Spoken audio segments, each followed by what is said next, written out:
I'm Sharon Betters, and this is the Daily Treasure Podcast produced by Mark Inc. Ministries.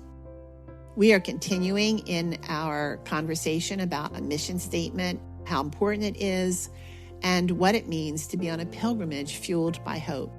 Today's devotional is called The Deep, Deep Love of Jesus. And today's treasure is from Ephesians 2, 4 through 5.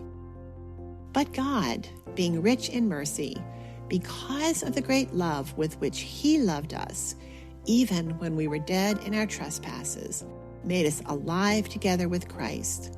By grace, you have been saved. When our sons asked me what songs I wanted sung at Mark's memorial service, I didn't hesitate to ask for, "Oh, the deep, deep love of Jesus."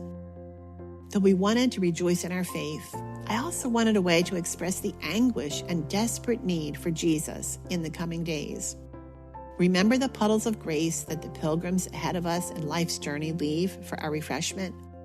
This hymn compares the love of Jesus not to puddles, but to an ocean of grace.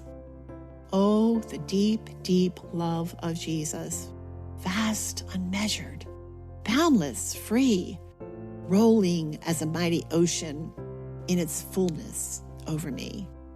Underneath me, all around me, is the current of thy love, leaning onward, leaning homeward to the glorious rest above. Oh, the deep, deep love of Jesus. Spread his praise from shore to shore. How he loveth, ever loveth, changeth never, nevermore. How he watches o'er his loved ones, died to call them all his own.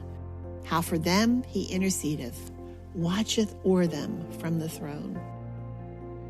Oh, the deep, deep love of Jesus, love of every love the best. 'Tis an ocean vast of blessing, 'tis a haven sweet of rest. Oh, the deep, deep love of Jesus, 'tis a heaven of heavens to me, and it lifts me up to glory, for it lifts me up to thee. And this beautiful, beautiful hymn, written in a minor key, was written by Samuel Trevor Francis in 1875. And friends, for me, this hymn is a cry of my soul, reminding me of the love of Jesus when God seems far away, when life feels desperate and relief nowhere to be found. I have tears in my eyes as I write these words, because his love sustains me even in this moment. The emotional impact of these words led me to believe that only someone broken could write them. So recently, I learned that the author, Samuel Trevor Francis, a London merchant, contemplated suicide on a bridge over the River Thames. A teenager at the time, he knew something was not right in his heart. The Lord met him in that dark moment, and instead of taking his own life, Samuel experienced a renewal of his faith. For the rest of his life, he wrote poems, hymns, and preached the gospel until his death at the age of 92. Samuel Trevor Francis's beautiful hymn, "Oh, the deep, deep love of Jesus," is a deep puddle of grace that still refreshes broken people to this day. From the time of my childhood, I learned hymns that have helped sustain me in the dark days of grief. My auto response to loss includes singing those hymns over and over again, often lamenting and weeping at midnight, pleading with the Lord to keep the promise of His presence and healing. Friends, if you are in that broken place, and even if you're in a good place, soak in the words of this song and the precious description of the love of Jesus.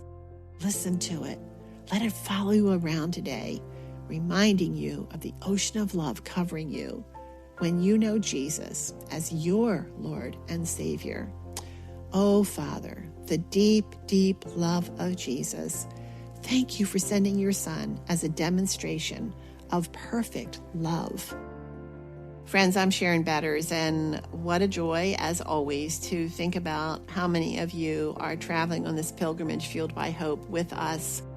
But I also think about those of you who are traveling on this journey and you're hurting, and no matter what you do, you feel like you can't find a way out, or you can't find a way to navigate the maze of maybe abandonment or betrayal or a broken marriage or anxiety or depression. And I want to encourage you to go to our website at helpandhopenow.org. That's helpandhopenow.org, and click the Anchored Hope link, where you are going to, I think, be blown away by the resources available to you through biblical online counseling. We have multiple counselors. Some speak different languages. They have different specialties. All of them are certified and equipped and trained to walk with you wherever God has placed you. So if this is a time where you need a little more help than what you are able to find in your normal life, or maybe you have a friend who's hurting, who you just don't know what to do to help them, check out Anchored Hope online counseling. Go to helpandhopenow.org, where you can find all the information you need and where you can actually make an appointment. And then from the comfort of your own home, you can meet with your counselor. I'm Sharon Betters, and it's our desire that you will experience the help and hope of the gospel in a way that turns your heart toward Jesus. And we certainly look forward to being together tomorrow.